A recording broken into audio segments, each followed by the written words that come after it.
Olá a todas e a todas, me chamo Ana Carolina Brito, sou historiadora e mestranda em Antropologia do Programa de Pós-Graduação em Antropologia da Universidade Federal do Pará. A pesquisa que irei apresentar brevemente aqui foi fruto da minha iniciação científica em 2018 na área de arqueologia, a partir do projeto de pesquisa por uma arqueologia no contemporâneo, refletindo sobre reapropriações e ressignificações de bens materiais em comunidades na Amazônia, sob a orientação da professora doutora Renata de Godoy, docente do Programa de Pós-Graduação em Antropologia da Universidade Federal do Pará. A cerâmica arqueológica em Belém, analisando a influência do passado na contemporaneidade, título da minha comunicação no GT1 Patrimônios, Memórias e Identidades, parte do pressuposto que as cerâmicas com inspirações arqueológicas são de suma importância para analisar a relação entre vestígios de uma cultura material do passado em sociedades do presente. E essas sociedades do presente, de alguma forma, se apropriaram de conceitos referentes a esse passado, seja para legitimar uma identidade, seja para agregar valor mercadológico da peça comercializada em algum ponto comercial de Belém e também na região metropolitana. Nessa pesquisa, o objetivo geral é comparar as técnicas de confecção das cerâmicas do passado e no presente, onde a partir do estudo da cultura material, se passa a compreender a finalidade que aquele objeto possuía para um determinado povo, suas transformações durante os anos e sua reprodução pelos povos de diferentes culturas que hoje habitam a Amazônia. A pesquisa utiliza como estratégia metodológica a pesquisa bibliográfica, o mapeamento espacial e a descrição dos objetos identificados em cada ponto de venda. Tratou-se de uma pesquisa que visou caracterizar o fenômeno, utilizando dados primários, que é a pesquisa de campo, e dados secundários, que é a literatura, dentro de uma lógica antropológica.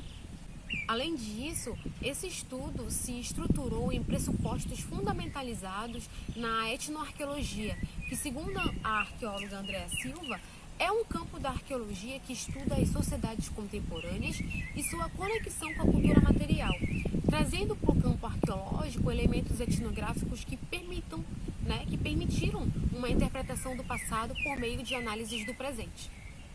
Construímos nossa pesquisa com base em 2 momentos. Em um primeiro momento, baseado em experimentos no Laboratório de Arqueologia da Universidade Federal do Pará, de quebra de cerâmicas que são vendidas em alguns pontos comerciais de Belém, buscando alguma similaridade de materiais ou de confecção com sociedades pretéritas. Também realizamos a pesquisa de campo na loja de artesanato Anísio, no Paracuri, e também na Feira do Paracuri, no distrito de Coraci. Em um segundo momento, fomos até o Museu Emílio Guild e fizemos uma pesquisa de campo com um ceramista que participa do projeto Replicando o Passado, socialização do acervo arqueológico do Museu Guild através do artesanato cerâmico de Coraci, coordenado pela professora doutora Helena Lima. Além de utilizarmos o aporte teórico de bibliografias debruçadas, especialmente sobre as classificações, análises e estudos sobre a cerâmica amazônica, como o livro, por exemplo, Cerâmicas Arqueológicas da Amazônia, Rumo a uma Nova Síntese, sentimos a necessidade de incluir outras leituras da área da arqueologia para que pudéssemos compreender outras formas do fazer arqueológico, nos prendendo talvez da arqueologia dita tradicional, nos alinhando com a perspectiva de Cristóbal Gnecco, de arqueologias alternativas, realizando assim uma análise que se opusesse a uma arqueologia cientificista. A arqueóloga Tânia Andrade de Lima foi fundamental para a compreensão e análise do processo de confecção das cerâmicas por povos indígenas do passado. A partir do exposto, é importante salientar que a produção artesanal da cerâmica com inspirações arqueológicas ou com grafismos próprios possui um papel essencial na manutenção de um saber ancestral que perdura até os dias atuais. Tal pesquisa é importante para que se analise e compreenda a extensão da participação do patrimônio arqueológico e na conscientização da sua importância, nas suas reapropriações e novos significados que se baseiam em construir e preservar identidades, histórias e memórias. E também na importância da representação que a cerâmica possui para dezenas de famílias que tiram o seu sustento de sua confecção e venda e seu papel fundamental no âmbito social, cultural e na materialização de uma continuidade de uma tradição.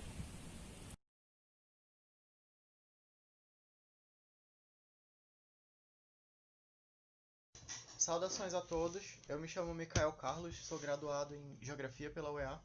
O título do meu trabalho é Metrópole, Pesquisa e Ensino, reflexões acerca da produção e adaptação dos resultados do projeto Iconografias Urbanas para a comunidade surda.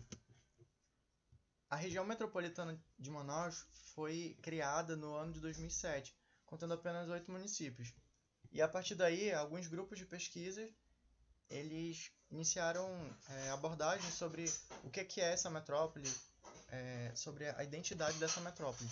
E uma desses grupos foi Iconografias Urbanas, a qual eu faço parte, auxiliando na elaboração desses mapas. E foi daí que surgiu a ideia da necessidade da adaptação dos mapas em língua brasileira de sinais. O professor Camilo Darcy ele vai dizer que para acontecer uma geografia inclusiva, é necessário que o professor ele elabore mapas, elabore materiais, para que pessoas que têm necessidades especiais, como os surdos, eles consigam compreender e fazer a leitura desses mapas.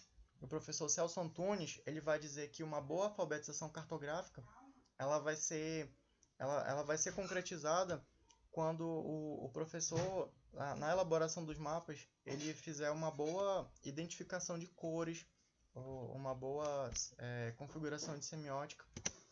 E então o objetivo desse trabalho foi elaborar um mapa didático com os municípios da RMM adaptado para Libras.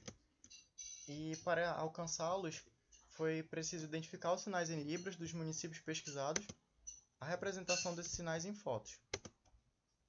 A técnica utilizada foi a cartografia, do professor Marcelo Martinelli, e os procedimentos metodológicos foram elaboração de mapas de localização convencionais, feitos no QGIS, na versão BOM, a percepção da necessidade de acessibilidade, e aí foi feito o levantamento dos sinais desses municípios, o registro de fotos da execução desses sinais, depois a organização dos dados qualitativos e, por fim, a elaboração do mapa inclusivo.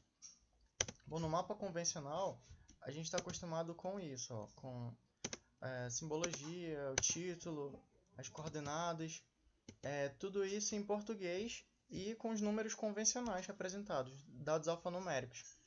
Todavia, a comunidade surda elas tem uma representação própria, como o alfabeto manual e também os números em Libras, nos números específicos em Libras. Então, dando início à apresentação do mapa elaborado, primeiramente aqui o título desse mapa é o sinal de região metropolitana e aqui Manaus. E logo em seguida a gente vê que as coordenadas geográficas também elas estão representadas com os sinais, por exemplo, 62O, a letra O aqui, que é 62 a oeste. E para a orientação cartográfica, temos a letra N, S, leste e oeste, correspondendo sucessivamente ao norte, sul, leste e oeste. E bom, para a representação do mapa, eu organizei por separação de cores, coloração aqui, cada município corresponde a um sinal. Por exemplo, esse roxo aqui, que é o município do Careiro da Várzea, corresponde a essa cor e ao respectivo sinal. Já o município de Iranduba aqui, que é esse amarelo queimado, corresponde aqui a esse sinal de Iranduba. Esse aqui é o sinal do município do Itacoatiara e assim sucessivamente. E também tem o estado do Amazonas aqui, correspondente ao respectivo sinal. Aqui, por último elemento, a escala, que aqui tem a correspondência, a cada 1 centímetro no mapa. A distância do mapa corresponde a 75 quilômetros na distância real. E é isso. Esse mapa ele foi mostrado primeiramente para um professor surdo, e esse professor falou que esse mapa ele pode ser utilizado como mapa didático para ensino de pessoas. Lembrando que esses sinais eles foram primeiro pesquisados com pessoas que trabalham com Libras, né, com pessoas surdas, a fim de um resultado mais próximo, né, da realidade. os agradecimentos, desde a UEA até o Grupo Intercidade. É isso. Olá, meu nome é Verônica Oliveira de Salles e essa é uma apresentação do meu trabalho de conclusão de curso, o qual foi defendido em 2018, orientado pelo professor Alisson Leão. O título é Representação da Figura Feminina nos Seringais, uma análise de Maibi, de Alberto Rangel, Zeca Dama e João Carioca Mandão e Famão, juiz de paz.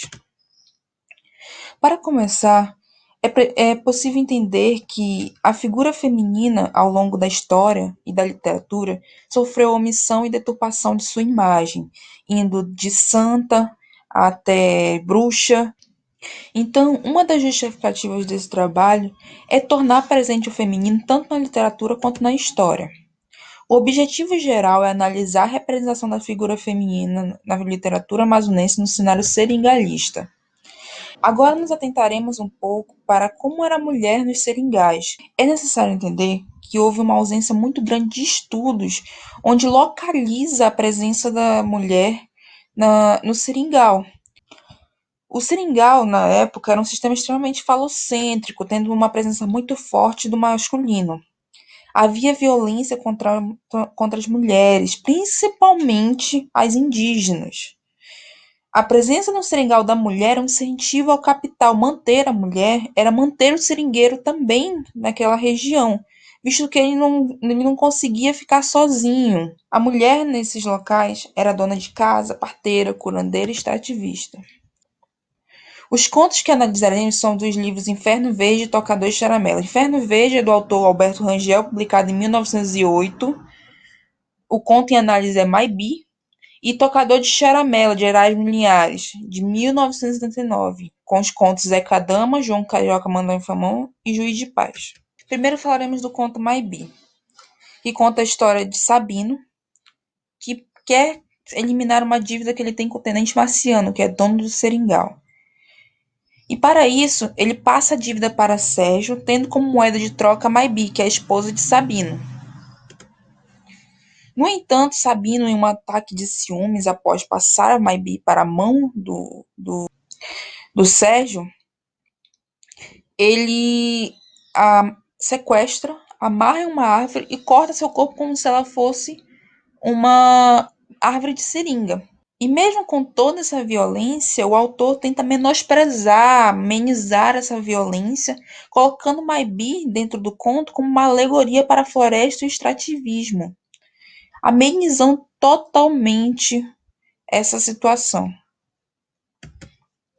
O próximo canto é uma análise de Zeca Dama. Zeca Dama era um seringueiro aposentado que conta sua história na época que era dama afamada, melhor dançarina mulher disputada.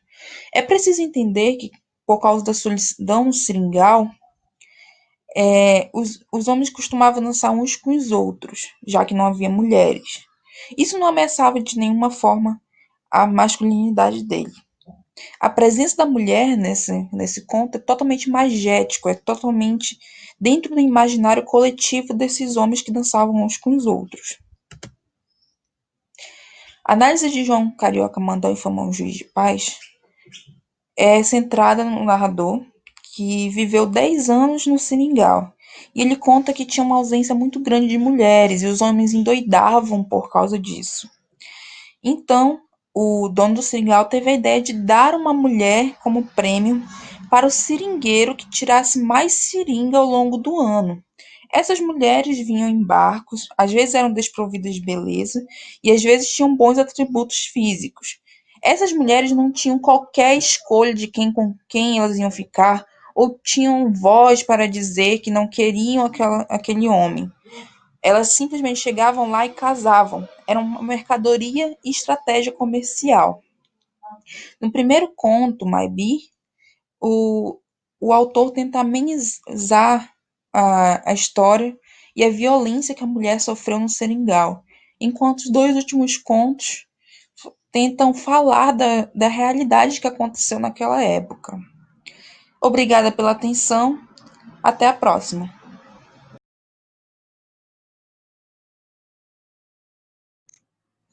Olá, meu nome é Georgia Cosette Dal e o título do meu trabalho é Jogo de Memórias, a Memória em Família. Ele foi escrito junto com a minha orientadora, a professora doutora Lúcia Marina Puga. A gente escolheu esse título porque no decorrer do trabalho a gente faz uma brincadeira, mais ou menos, com as memórias de 3 pessoas, 3 irmãos, na verdade, que já fazem parte da pesquisa original da minha dissertação, da qual esse artigo faz parte. Então, como objetivo, o título do meu trabalho é Jogo de Memórias, a Memória em Família, e ele foi escrito junto com a professora doutora Lúcia Marina Puga Ferreira. Ele faz parte da minha pesquisa de mestrado, e para desenvolver esse artigo, a gente escolheu 3 pessoas que são parte de uma mesma família, são 3 irmãos, na verdade, e com isso a gente busca analisar a construção da memória coletiva dentro do núcleo familiar dessas pessoas. Como metodologia, a gente utilizou a história oral e as entrevistas semi-estruturadas. Ela foi dividida em 2 etapas, a pesquisa. A primeira etapa, a gente fez as entrevistas individuais com cada um deles isoladamente. Em um segundo momento, a gente juntou essas 3 pessoas e realizou uma nova entrevista, onde a gente conseguia linkar as falas de cada um sobre as memórias deles. Durante as entrevistas, a gente percebeu algumas informações, algumas memórias do que eles traziam para a gente cruzavam também com a história de Manaus. Eles são netos de imigrantes sírio-libaneses, então tinha muita coisa sobre a data, o período em que eles vieram para o Amazonas, para Manaus, algumas memórias sobre a construção econômica, cultural e social mesmo de Manaus também. Eles tinham bastante coisa sobre isso. E aí o que foi chamando mais a nossa atenção foram as memórias individuais de cada um deles, que eram mais relacionadas ao relacionamento deles com outras pessoas, com outros membros da família mesmo, as pessoas que trabalhavam para eles, os outros parentes, como cada um deles tinha uma visão diferente dessas pessoas, né? Para uma pessoa o pai era mais sisudo, para o outro ele era um pai mais afetuoso, para o outro ele sempre trabalhou muito, cada um trazendo a sua percepção com relação ao pai, com relação à mãe, com relação ao tio. E isso foi bem interessante, porque no segundo momento, quando eles se encontraram, a percepção de cada um deles ia puxando também memórias dos outros, né? E elas iam se complementando, de certa forma. E aí entram as memórias coletivas também. E conforme eles foram tratando dos assuntos, na segunda etapa das entrevistas, essas memórias foram ganhando outras nuances também. E aí isso já leva até para a conclusão, que a partir da vivência individual de cada um deles, e deles enquanto família, em conjunto, foi construindo uma memória que ela não é estática, ela está sempre se moldando e sendo construída mesmo, né? A partir dessas pessoas. Às vezes é um objeto que lembra uma determinada situação da infância, às vezes uma frase que era sempre repetida e que alguém na rua acaba falando, uma roupa, uma fotografia. Então essas coisas vão sendo moldadas e acrescentadas à memória conforme a pessoa foi vivendo. E também outra coisa muito interessante é que mesmo eles tendo seguido caminhos diferentes profissionalmente, construído suas próprias famílias, eles alegam que foi muito importante a influência sírio-libanesa na vida deles, né? Alguns costumes, a maneira de se portar à mesa, a maneira como eles falam, alguns trejeitos, algumas expressões que eles atribuem a esse núcleo familiar também e que compõe a memória dessa família. Então, no artigo, a gente conclui que a memória vai mesmo se moldando de acordo com o tempo em que a gente está vivendo. Hoje eles contaram uma história, se eu for entrevistá-los daqui a 10 anos, provavelmente eles vão me contar novos fatos e novas memórias do que eles viveram em um determinado espaço de tempo.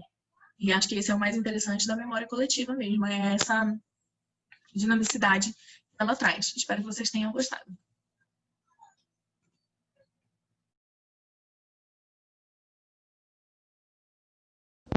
Olá, sou a professora Andréa Barros Queiroz. Estou aqui para apresentar o trabalho de pesquisa intitulado Mãe do Corpo, Relatos e Sentidos. Foi fruto de uma oficina de escrita de abordagem participativa realizada na sede do Instituto Mamirauá, que também teve a participação da professora Marcilene Queiroz Cabral Santos.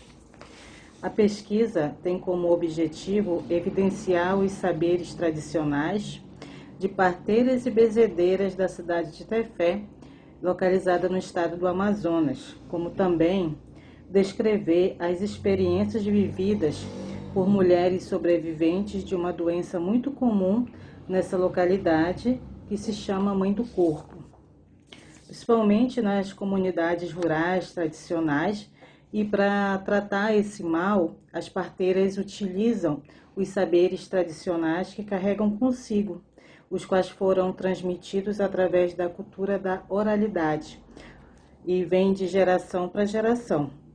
A mãe do corpo é uma doença que ocorre em muitas mulheres e se manifesta principalmente após o parto, período em que a mulher tem que se resguardar para que possa ter uma boa recuperação.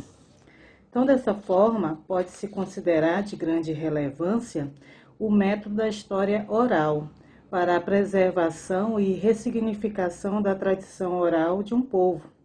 Deve-se considerar que o universo das crenças e dos comportamentos incompreensíveis são conhecimentos populares produzidos por comunidades imaginadas, que necessitam de reconhecimento e legitimação. E, nesse sentido, para a consistência teórica, aportou-se os autores como Galvão, Santos e Thompson. Aqui vou destacar Thompson, que diz o seguinte: a história oral é uma história construída em torno de pessoas. Ela lança a vida para dentro da própria história e isso alarga seu campo de ação. Admite heróis vindos não só dentre os líderes, mas dentre a maioria desconhecida do povo. Traz a história para dentro da comunidade e extrai a história de dentro da comunidade. Temos aqui relatos das parteiras que se percebe uma diferença em relação ao que seja a mãe do corpo. As mais antigas dizem que é uma tripa existente dentro das mulheres. Em contrapartida, as mais novas afirmam que é o útero se movimentando. E sobre o processo de cura da mãe do corpo, Dona Sebastiana, de 79 anos, também com uma vasta experiência, nos diz que o relato dela é que eu pego a mãe do corpo e faço massagem para colocar ela no lugar. E quando a mulher está com muita dor, eu faço compressa de água quente, eu ajeito todinho ela e eu esquento para poder parar a dor, senão a pessoa grita. E a Dona Maria Ninita, também sendo questionada sobre a mãe do corpo, diz o seguinte: é quase como nossa tripa, mas é nossa vida. Como dizem, vamos matar a mãe do corpo. Não mata, porque mata a pessoa. Aí quando ela sai, fica avermelhada, e quando passa da hora que ainda está fora, ela incha, é outra coisa ruim. Se não souber, vai operar. Mas quando a parteira sabe como vai fazer, esquenta a folha do algodão roxo, amorna e espreme. Então, esses relatos fazem parte da metodologia em que centrou-se a história oral e sendo a amostragem da pesquisa as experiências de 4 parteiras e um parteiro. São pessoas idosas, com vasta experiência, assim como principais resultados, inferiu-se que as parteiras e parteiros carregam uma multiplicidade de saberes e fazeres oriundos de práticas tradicionais que salvam vidas nas localidades mais longínquas, e é necessário que se reconheça o poder que essas pessoas engendram em suas mãos, promovendo assim o reconhecimento da pluralidade de mundo e de conhecimentos. Finalizo a apresentação da pesquisa Mãe do Corpo, Relatos e Sentidos, e esperamos poder contribuir evidenciando os saberes amazônicos, valorizando a história de um povo. Muito obrigada.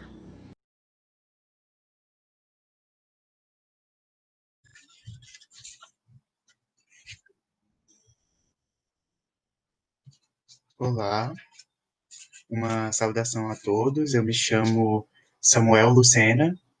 Eu fui mestrando do PPGIC, né, até o início desse ano.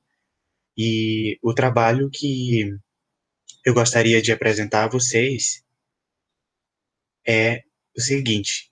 Vou abrir aqui o slide para vermos melhor. Bom, eu fui bolsista CAPES e um dos desdobramentos da minha dissertação é esse que eu estou mostrando para vocês agora, que se intitula Dá-me um vidro de remédio, comércio, propagandas e saúde na Manaus das décadas de 1850 a 1920. Né?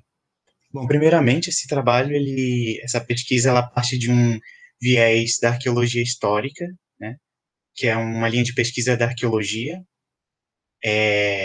Sou graduado em arqueologia, então o meu trabalho ele parte dessa abordagem arqueológica, mas acima de tudo interdisciplinar, que é uma característica dessa linha de pesquisa. E o trabalho ele estuda a cultura material que é representada por vidros de remédio do final do século XIX e início do século XX, que estão no Laboratório de Arqueologia Alfredo Mendonça de Souza, como vocês podem ver nos slides. Bom, os objetivos desse trabalho, né, como eu já disse que é um desdobramento, seria problematizar, né, uma possível visão de como se davam as relações entre essa cultura material, esses artefatos, e os indivíduos que os consumiam, né? Porque eram vidros de remédios comercializados em farmácias, em lojas, né? Bom, e também discutir se seria possível dizermos que houve uma cultura de consumo da saúde, né? Um fenômeno cultural onde as pessoas se viam, digamos, levadas, influenciadas, né, a comprar esses remédios. E essa pesquisa, como justificativa, é que, assim, primeiro, né, é uma pesquisa inédita, uma abordagem da arqueologia histórica aqui na cidade, né, de Manaus, no Amazonas, e também busca reinterpretar um período que está sendo revisado constantemente, que é a Belle Époque, final do século XIX, início do século XX. Essa pesquisa, ela é uma pesquisa multifacetada, porque, bom, tivemos que passar pela análise laboratorial desses vidros, né, uma análise mais técnica, consultar os documentos históricos, né, e a sintetização das informações, sempre de uma forma muito interdisciplinar. E a base teórica desse trabalho, ela está focada no campo representacional da cultura, no consumo, em significados simbólicos, onde pode ser dividido entre os autores que falam sobre a cultura, a arqueologia e uma contextualização histórica da cidade, autores muito conhecidos, como vocês podem ver. Bom, como eu disse, aborda esse período, né, de um suposto período áureo econômico da cidade, com suas peculiaridades. E eu trouxe 3 exemplos para nós vermos rapidamente de marcas de remédios que eram comercializados, e uma delas era o leite de magnésia, né? E cruzamos as informações das fotos com os anúncios para vermos que tipo de anúncio, que tipo de apresentação a marca tinha. O Laboratório Francisco Grifone, né, uma marca nacional, com o seu respectivo anúncio, e Tiro Mortal de Lemos, que era uma marca local, também com seu anúncio em jornal local. Através do cruzamento dos dados, nós podemos ver que havia uma interação de significados simbólicos não apenas nesses produtos que eram vendidos enquanto remédios, mas na propaganda deles, que incutiam esses significados e convenciam as pessoas a comprarem esses remédios. E esses remédios a gente pode entender como mecanismos, formas de transportar discursos, um discurso de uma transição da medicina para um meio mais acadêmico, mais formal, e também de mudanças políticas e econômicas no período, onde esses remédios saem de um consultório médico e vão para serem comercializados. Aqui algumas das referências e muito obrigado pela atenção.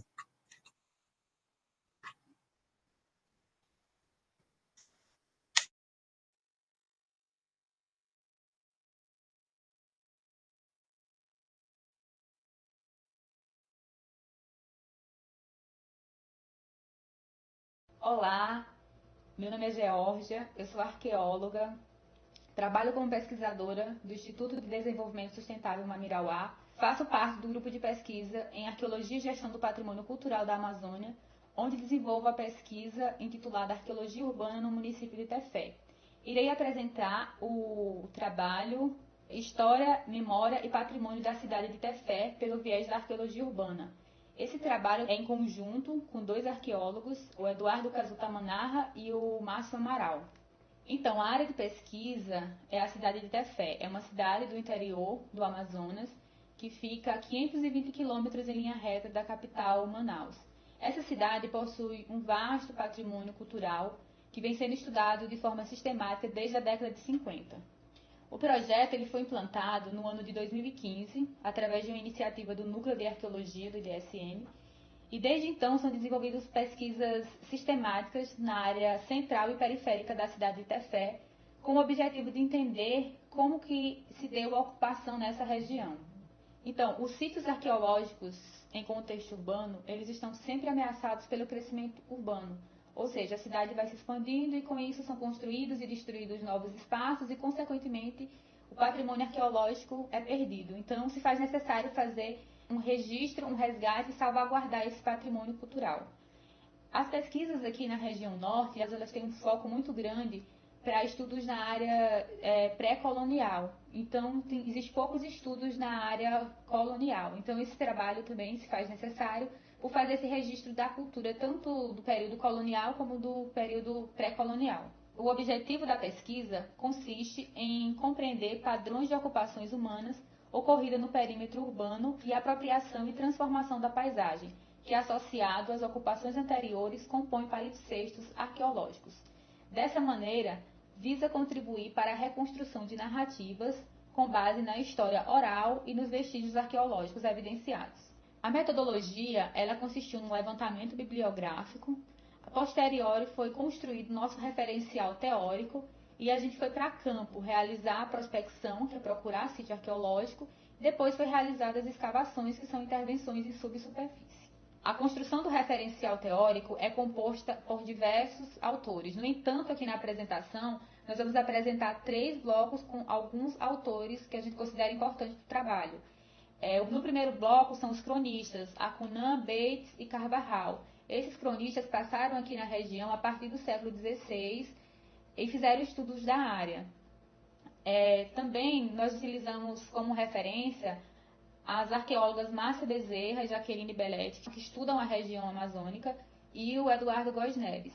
Por fim, no terceiro bloco tem o arqueólogo Osser Júnior, que trabalha com a vertente da arqueologia histórica, que possibilita que o arqueólogo trabalhe com múltiplas fontes, desde do artefato, fontes escritas, fontes orais, estruturas, arquiteturas.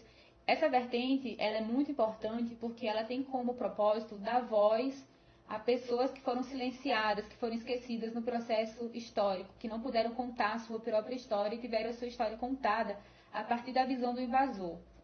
Utilizamos o Costa, que trabalha com o conceito de arqueologia urbana, e utilizamos uma historiadora e uma geógrafa que desenvolveu pesquisa na cidade de Tefé. A pesquisa de campo resultou na identificação de 4 sítios arqueológicos: o sítio UEA, Abial, Colônia Ventura e sítio Centro.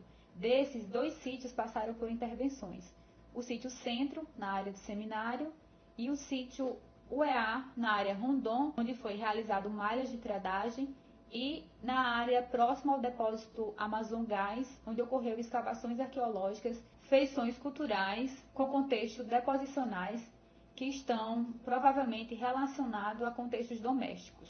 Dessa forma, Tefé é detentora de um vasto patrimônio cultural que vem sendo modificada pela ação de grupos humanos há muitos anos. Essa modificação se dá através de vários atores sociais que contribuíram e contribuem de forma significativa na construção da nossa história, memória e identidade. Por fim, eu gostaria de parabenizar a Universidade por essa iniciativa e agradecer ao CNPq por financiar a pesquisa, ao Instituto de Desenvolvimento Sustentável Mamirauá, à equipe da ASCOM, aos coautores pela colaboração conjunta, ao grupo de pesquisa em arqueologia e a toda a população tefeense.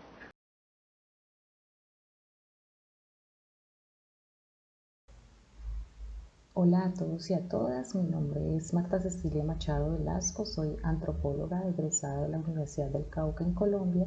En estos momentos me encuentro realizando la maestría del programa de posgraduación interdisciplinar en Ciencias Humanas de la Universidad del Estado de Amazonas. La propuesta que les traigo a continuación deviene precisamente de mi proyecto de investigación, en donde se esbozan algunas categorías conceptuales importantes, entre ellas la categoría de memoria, que es la que se propone para esta presentación. Desde mi trabajo, Pensar en estudiar y analizar la memoria se hace importante porque permite reconocer los ámbitos en los que esta categoría se desarrolla. La memoria constituye un ejercicio de resignificación del pasado con los elementos que componen la realidad psíquica y social del presente. Vale decir que no solamente se la define como algo más que un simple depósito de informaciones, se hace uso del pasado para otorgar plausibilidad a un mundo socialmente compartido. Esta presentación tiene como objetivo realizar una reflexión sobre esa categoría de memoria, ¿sí? Y hacer un relacionamiento de esa categoría con un escenario concreto, en este caso el escenario del fenómeno del conflicto armado colombiano, pero teniendo en cuenta que viene de mi proyecto de investigación, tiene un eje central y es precisamente analizar cómo se construye esa memoria a partir del papel que juegan las mujeres al interior del conflicto armado, basado en sus experiencias y las vivencias que han tenido frente a este fenómeno. Para ello, entonces, de acuerdo con esto, este trabajo, esta propuesta, se aborda desde una metodología de doble vía. La primera se centra en un análisis bibliográfico y documental sobre la construcción epistemológica del concepto de memoria y posteriormente seguido se trae la propuesta contextual de una realidad, de una experiencia en Colombia ligada a la construcción de memoria social en el marco del conflicto armado colombiano. Para ello entonces se plantea un contexto interdisciplinar, en donde a partir de diversas posturas y aportes teóricos como que devienen de la antropología, la sociología y la historia, se construye entonces todo un andamiaje que da como resultado un posible escenario para entender eso que nosotros llamamos memoria y cómo a partir de las prácticas llevadas a cabo por los individuos, esa memoria pasa a tener un viraje hacia lo social, puesto que la memoria no solamente es entendida como la recuperación del recuerdo individual, sino que además es un proceso histórico en donde participan diferentes colectividades que hacen de la categoría de memoria algo socialmente construido.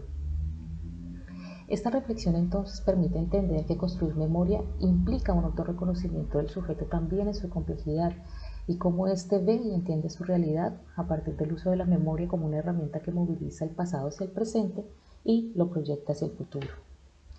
La memoria entonces no es solamente una herramienta entre múltiples que existen para permitir cuestionarnos sobre la realidad naturalizada de una sociedad cada vez más desigual, de una sociedad cada vez más individualista. Los relatos y las experiencias son solamente un paso para problematizar aún más un fenómeno que tiene múltiples vías de ejecución.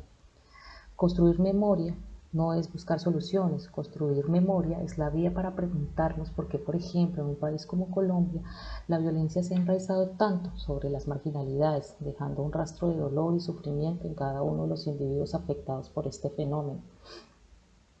Con la memoria entonces no se busca una solución tácita a partir de la visibilización de una problemática.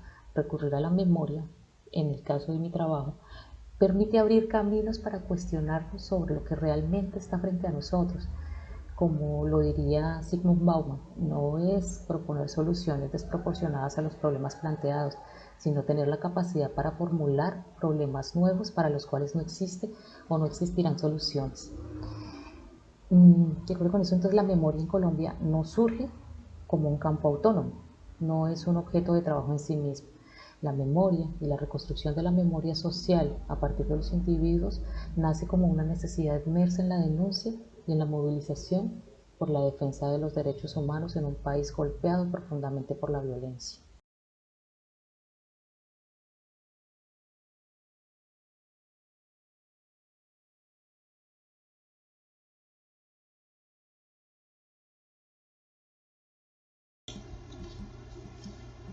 Olá, me chamo Larissa Sequissu e estou aqui para falar um pouco sobre o artigo que tem como título Diálogos entre Corpo e Identidade, Vivências Artísticas com Moradores Ribeirinhos da Comunidade Bela Vista, do Lago do Puraquequara, tendo como orientadora a professora Eneila Almeida dos Santos.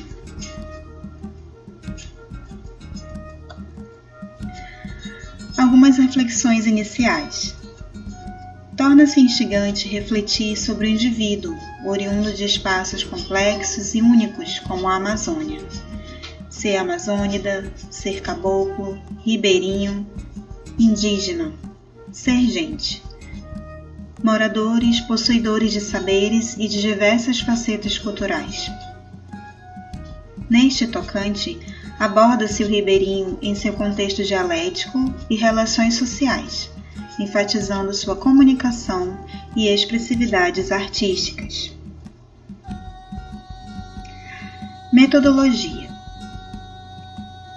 Compreendida em duas partes: levantamento bibliográfico e o método da pesquisação, este que será estruturado por meio da pesquisa de campo. Bela Vista do Lago do Puraquequara, uma comunidade e suas vivências artísticas. A comunidade Bela Vista está situada na zona leste da cidade de Manaus, onde o Lago Puraquequara, que banha a comunidade, é parte integrante do rio Amazonas. O homem habitante dessa região perfaz suas atividades por meio de práticas que envolvem o cenário local, o social, o econômico e o cultural. Tem fortes influências em sua cultura advindas dos aspectos religiosos e da forma com que interage com o cenário natural em que está inserido.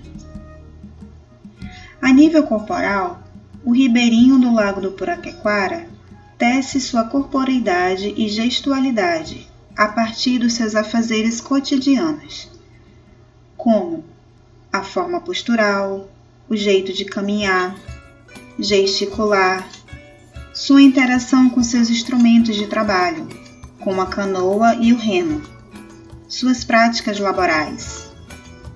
Todo esse arcabouço dialético constitui o seu corpo social, o seu ethos ribeirinho. Dialética construída ao longo do artigo, que desenha as relações com que o corpo constrói sua poética gestual em consonância com os sistemas simbólicos, compartilhados na vivência em comunidade ribeirinha. E esse processo faz parte da identidade e do seu ethos ribeirinho. Algumas considerações. A comunidade ribeirinha Bela Vista, iniciada em meados da década de 60, vem sendo transformada e influenciada pelos aspectos econômicos e sociais, que surgem justamente de sua proximidade com o cenário urbano da cidade de Manaus. Assim também, suas vivências artísticas, que são expressadas pelo seu corpo e identidade. Vale ressaltar que este trabalho está em construção, onde as informações já abordadas foram feitas por observações a priori, na comunidade aqui referenciada. Este trabalho, em suma, visa ressaltar o homem amazônico, por meio da compreensão de suas nuances identitárias, refletidas em suas vivências artísticas. Obrigada!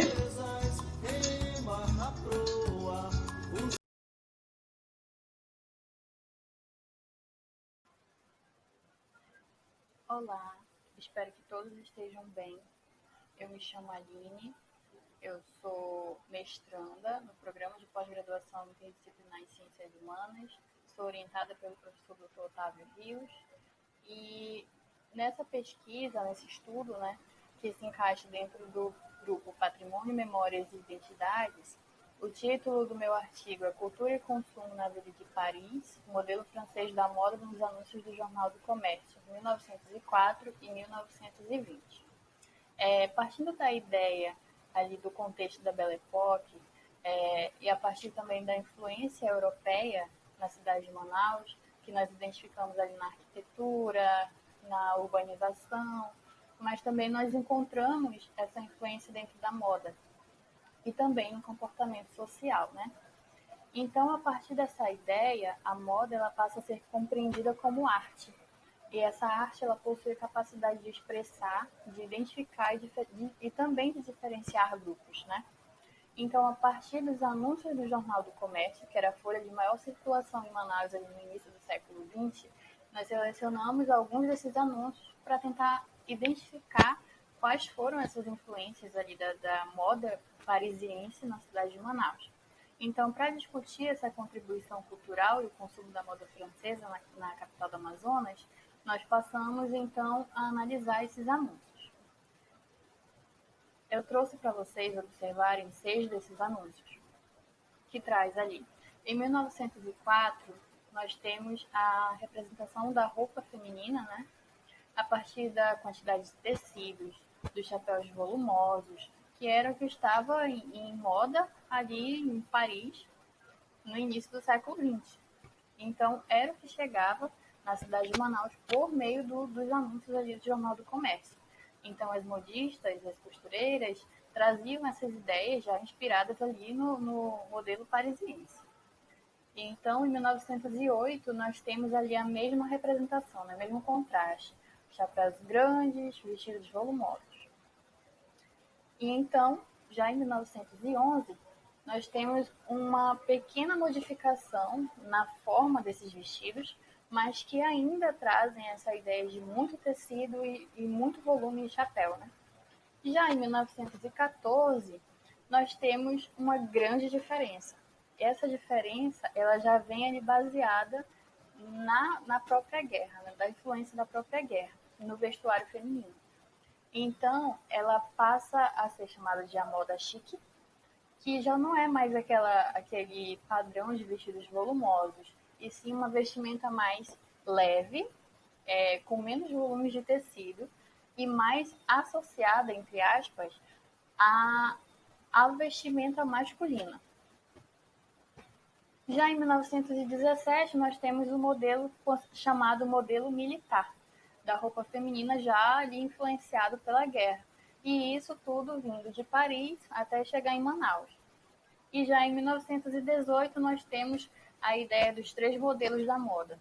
A partir dessa ideia, nós observamos que o corte do cabelo feminino ele diminui, o tamanho do volume do chapéu também diminui, e o que diminui junto com isso é a saia, o comprimento da saia feminina.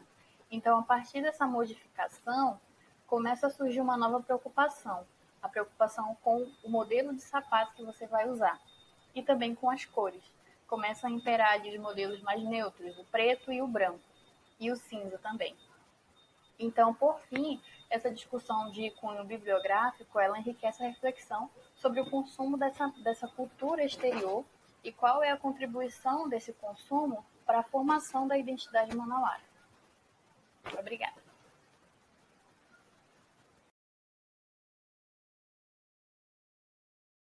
Olá, boa tarde. Eu me chamo Karen e eu sou graduanda do curso de Letras e Literaturas na Universidade Federal Rural do Rio de Janeiro. Minha linha de pesquisa é voltada para a literatura portuguesa, mais especificamente sobre a construção da identidade da memória portuguesa a partir das obras de José Saramago. Nesse presente estudo, em que tive auxílio da minha orientadora, doutora Camila do Vale, nós focamos nossas atenções para o livro História do Cerco de Lisboa, publicado em 1989. Nesse estudo, nós temos como principal hipótese ampliar a discussão sobre a literatura ficcional poder servir, sim, para uma reinscrição do patrimônio que foi dilacerado ou até mesmo apagado. O livro A História do Cerco de Lisboa é um romance classificado comumente como um romance histórico. Escolhemos essa obra pois Saramago tentou desmitificar um acontecimento histórico que é um dos maiores pilares da construção da identidade nacional portuguesa. Nessa obra, somos apresentados a 2 focos narrativos, um localizado no nosso mundo atual e outro localizado no século XII, quando aconteceu o Cerco de Lisboa. O primeiro que temos contato, o que está acontecendo no nosso tempo atual, é a narrativa que permeia Raimundo Silva. Ele é um editor que foi destinado a revisar um livro de história sobre o Cerco de Lisboa. Entretanto, conforme ele revisava, percebeu que havia muitas inconsistências sobre o que estava sendo colocado como fato histórico. Só um parênteses, né? Vou fazer uma elucidação bem básica, bem resumida sobre o Cerco de Lisboa.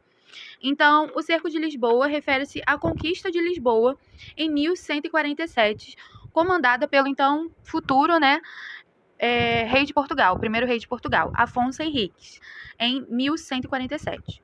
Então, grande parte da Península Ibérica, naquela época, estava sob o domínio dos muçulmanos. E o futuro rei de Portugal solicitou os auxílios do cruzado que estavam passando por ali.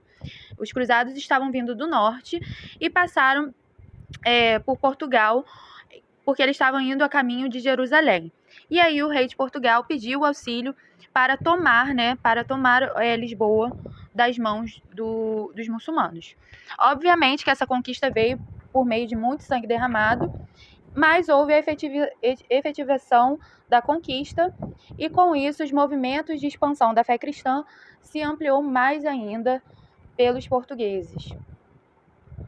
E aí, voltando para a nossa história, né? Voltando para Saramago. Depois de ver todas essas inconsistências que é relatado no livro, o nosso editor tem um impulso de escrever um não. Então, ele escreve que os cruzados não ajudaram os portugueses a tomar Portugal. E essa ação tão impensada acabou rendendo vários frutos ao editor.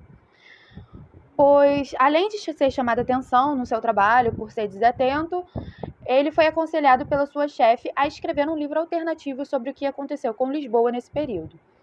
A partir daí, nós somos levados a acompanhar duas narrativas, a de Raimundo Silva e a dessa reescrita sobre o que aconteceu no século XII. Raimundo começa a estudar todas as fontes que os historiadores sempre usaram e começa a abrir os olhos sobre figuras que eram deixadas de lado pelos historiadores, como, por exemplo, os soldados que lutaram pela conquista e os muçulmanos que foram derrotados, né? Como nós sabemos, a história que é perpetuada geralmente é a história homogênea e anacrônica dos vencedores. Mas Saramago vem contra isso e dá um revisionismo mais síncrono com um olhar contemporâneo sobre o que deveria ter acontecido naquela época. Dessa forma, ele desmitifica os heróis nacionais e dá voz ao povo que teve a história apagada. Quanto a isso, Roberto Vecchi, que é o teórico que eu pesquiso mais a fundo, diz: a literatura na falta ou no oco de uma inscrição desempenha o papel da consciência crítica da modernização do país, da violência, dos processos assimilatórios e de dominação, da construção hegemônica e autoritária de narrativas que se espelhavam em modernidades externas e alheias. Tudo reconstruído ficticiamente, tudo quase romance, mas mesmo por isso, apenas disso, tudo é muito quase real. Então, a literatura veria numa forma de dar voz a quem foi calado.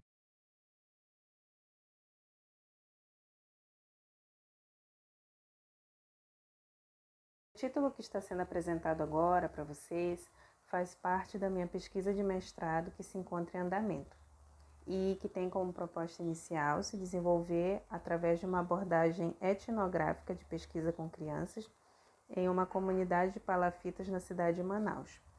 O meu trabalho nasce a partir de várias aspirações, mas a principal e que me impulsionou mais rumo ao desenvolvimento da pesquisa foi a pequena quantidade de produção acadêmica na região de Manaus, voltada para analisar as infâncias das crianças que moram em palafitas através dos estudos da sociologia da infância, da sociologia e da educação, através de um viés interdisciplinar entre essas ciências.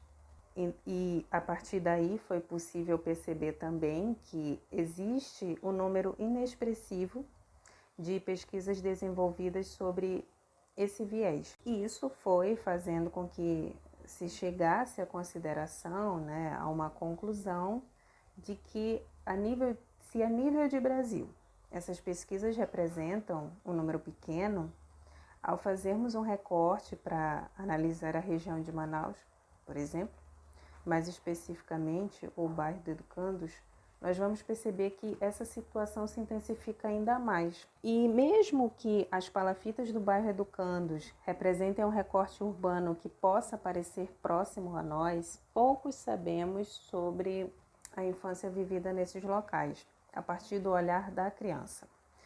Afinal, é muito simples nós compreendermos essa região em que elas vivem como um ambiente com precárias condições de convivência, como essa criança que mora em palafitas representa a sua infância, qual a importância da escola no contexto social em que elas vivem, como é crescer em uma palafita, o que seria uma infância flutuante em uma comunidade de palafitas, como um contexto social de ausências de oportunidades e vulnerabilidade social vividos por essas crianças influenciam em seu processo de formação da identidade. E quais as relações existentes entre essa pobreza familiar e o desenvolvimento de capital cultural? Como isso impacta em seu processo identitário? Dessa maneira, através dos estudos das ciências humanas e sociais, nós vamos poder compreender, a partir de uma contextualização teórica, que existe também uma certa resistência em se atribuir visibilidade a esse público e de enxergá-los enquanto agentes sociais, o que vai contribuir exatamente para esse processo de invisibilização social, que também vai ser estabelecido através de categorias que vão legitimar e sustentar essa condição, articulando a parâmetros de permanência da desigualdade e naturalização da reprodução social da pobreza. A partir desse diálogo, podemos entender que a formação da identidade da criança moradora de palafitas também estará interrelacionada ao conceito de cultura, e que as relações entre os agentes sociais estão construídas através de uma dinâmica, o que irá transformar o desenvolvimento da identidade em uma constante e progressiva construção social, sendo que o modo como elas irão se relacionar e sustentar suas subjetividades estarão diretamente relacionados ao processo de reprodução social constituído pelo hábitos. Como base teórica serão utilizados dois autores, o primeiro Pierre Bourdieu, para compreender conceitos de hábitos e capital cultural, que nos ajudarão a compreender os mecanismos que a sociedade irá utilizar para naturalizar os aspectos de indiferença em relação à pobreza vivida pelas crianças que moram em palafitas, como se fosse um processo normal e natural de qualquer sociedade. E William Corsaro, para nos trazer essa reflexão sobre as crianças enquanto agentes sociais e do seu protagonismo na sociedade.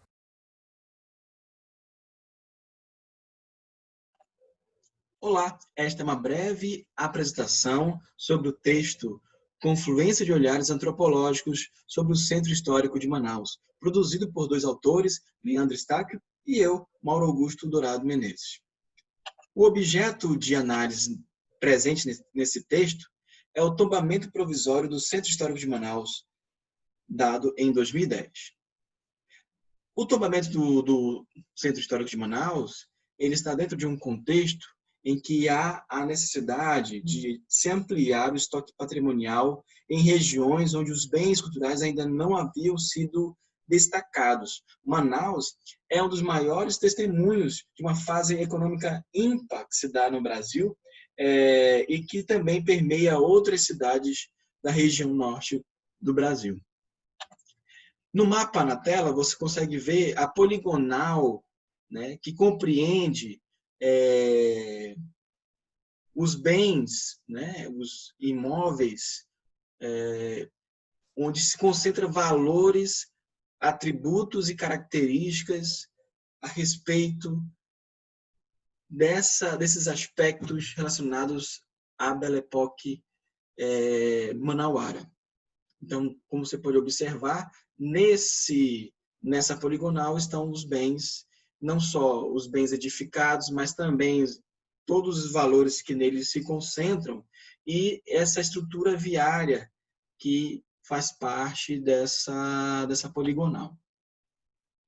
Aqui alguns trechos para a gente entender um pouco sobre noções de patrimônio cultural. É necessário entender que essa noção de patrimônio está situada, segundo Cecília Londres, num contexto de final do século XVIII, durante a Revolução Francesa, né? A ideia de histórico e artístico assume uma dimensão instrumental como elementos fundamentais na construção de uma representação de nação. Também, em outros aspectos, se nós fôssemos buscar a ideia de semântica da palavra, tem a ver com transmissão, herança, caráter material, imaterial, espiritual, entre outros aspectos significativos. O aspecto que se destaca aqui, segundo Carvalho Fernandes, é a ideia de transmissão. Uma outra noção também, Cecília Londres fala, patrimônio é tudo que criamos. Os monumentos, também está nos folguedos, está nas comidas, nos saberes, fazeres e falares. E aí, dentro de um instrumento jurídico, nós temos o exemplo da Constituição Federal de 88, a nossa Constituição. No artigo 216, nós temos o seguinte entendimento. O patrimônio cultural é tudo aquilo que está relacionado aos bens de natureza material e imaterial tomados individualmente ou em conjunto, portadores de referência à identidade, à ação e à memória dos diferentes grupos formadores da sociedade brasileira. Atenção para esse aspecto que se insere na Constituição Federal, que é a ideia de referência cultural, referência à identidade, à memória brasileira. Então, patrimônio é tudo aquilo que é portador dessa referência. Então, referência passa a ser um conceito fundamental para entender patrimônio cultural dentro desse contexto. E dentro desse, observando que patrimônio está dentro de um aspecto relacionado a uma construção de nacionalidade e é também um instrumento do Estado, né? O Estado responsável por esse processo de reconhecimento, né? Não tem como desvincular a atuação do Estado e o reconhecimento do que é patrimônio. Então, nós temos instaurado um processo de patrimonialização. E esse processo de patrimonialização é também debate dessa nossa discussão, que esse patrimônio é patrimônio de quem? Quem é que escolhe? Aqui, o processo ele é instaurado através de conflitos, né? De interesses, de grupos sociais que pensam e escolhem o que é patrimônio, o que é representatividade dessa identidade e memória brasileira. E aí nós fizemos um estudo, né? Leandro, no âmbito da pesquisa no seu projeto de pós-doutorado, e eu também inserido numa pesquisa que vai subsidiar a normativa, né, e a gestão do Centro Histórico de Manaus a partir do Instituto Patrimônio Histórico e Artístico Nacional. E, em comum, nós observamos que esse é um objeto indisciplinado, um objeto que tem muitas facetas, né, e precisa de uma abordagem interdisciplinar, né, e de o uso de vários instrumentos metodológicos de abordagem. Então, nós utilizamos essas três abordagens: mapas de percepção, observação participante e entrevistas temáticas. Nos mapas, nós vamos ver a seguir como que moradores antigos, pessoas que circulam no centro, que trabalham no centro, que convivem nos espaços públicos, que consomem os espaços de eventos, né, capoeiristas, artistas, são convocados por nós para formar grupos focais e são motivados a expressar através de desenhos, mapas de percepção, como que eles percebem o centro, como é que eles representariam o lugar do centro.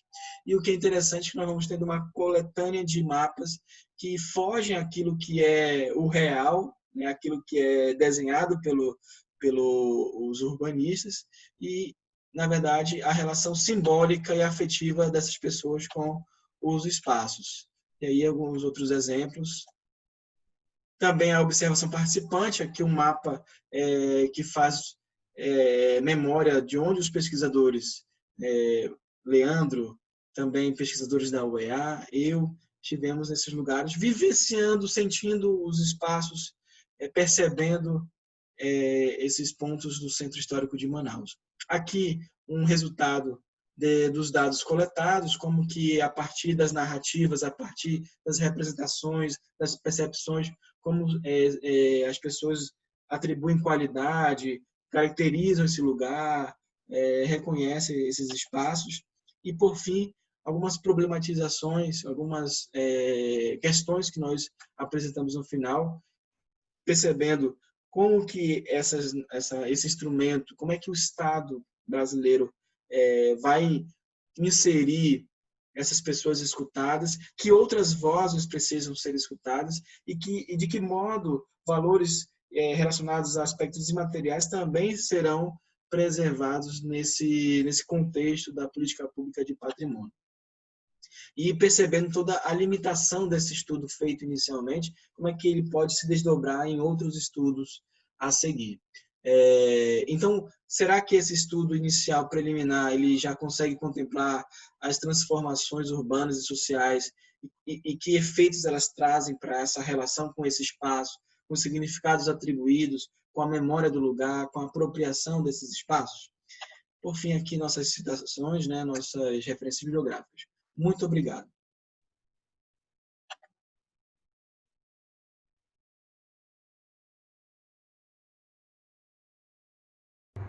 Olá a todos, o meu nome é Verônica Lima Fernando, eu faço parte do programa de pós-graduação interdisciplinar em Ciências Humanas da UEA. Esse trabalho ele foi escrito por mim, com a autoria com a professora doutora Marília de Jesus da Silva e Souza, e se intitula Modernização Urbana e Preservação Patrimonial em Tefé, Amazonas. O objetivo desse trabalho é discutir o processo de modernização da cidade de Tefé e a implicância desse processo na questão patrimonial do município a partir de uma perspectiva interdisciplinar que une história, antropologia, arqueologia e geografia principalmente, para discutir essas questões. Nós nos utilizamos de autores como Canclini, 1997, Santos, 1988 e Funari Peregrini, 2009, para discutir a questão patrimonial em contextos urbanos. E aí nós focamos em contextos urbanos das pequenas e médias, né, cidades do interior do estado do Amazonas. A cidade de Tefé, que é o local de estudo, ela está localizada no interior do estado do Amazonas, no médio Rio Solimões. É uma cidade média, né? Ela tem passado por um processo de modernização gradativo, mas que vem se tornando mais intenso nos últimos 5 anos, a partir da transformação da paisagem urbana. Transformação esta que tem sido realizada com vistas a garantir principalmente a melhoria do aspecto físico da cidade. Esse processo de modernização, ele tem modificado na paisagem urbana e, consequentemente, também as formas que dela fazem parte, trazendo nesse contexto, né, uma nova imagem de cidade que se distancia cada vez mais de suas origens históricas e parece pretender criar novas memórias e imagens para a cidade, né, para o município de Tefé, ligadas especialmente a aspectos econômicos. Nesse sentido, a gente discute as consequências dessa modernização urbana para a história antiga de Tefé, que está refletida principalmente nas construções e nos monumentos históricos que existem dentro do espaço urbano, especialmente no centro da cidade. Essa pesquisa ela ainda está em fase de desenvolvimento, ela faz parte de uma pesquisa maior, que é a minha pesquisa de mestrado, orientada pela professora doutora Maria de Jesus. E as análises que estão sendo realizadas, elas já nos permitem entrever algumas questões. Essas análises elas estão sendo feitas a partir, principalmente nessa primeira etapa, de fotos e de documentos que são consultados nos arquivos da Prelazia de Tefé e do Poder Público Municipal, além da observação em loco, que tem nos possibilitado perceber as transformações no espaço urbano e nos patrimônios nele situado, e também perceber os diferentes interesses que se apresentam dentro desse contexto urbano, né, e patrimonial de Tefé, que são interesses que envolvem a modernização urbana, né, e a preservação patrimonial. A gente tem interesses econômicos, políticos, né, sociais e culturais. E dentro desse contexto da cidade de Tefé, os interesses que mais prevalecem são os interesses econômicos. E esses interesses eles têm influenciado, né, dentro dessa questão patrimonial e têm influenciado também nos olhares e nas ações individuais e coletivas sobre os bens culturais dentro do município de Tefé. Então, esse é o nosso trabalho que a gente pretende discutir dentro dessa questão. Obrigada pela atenção.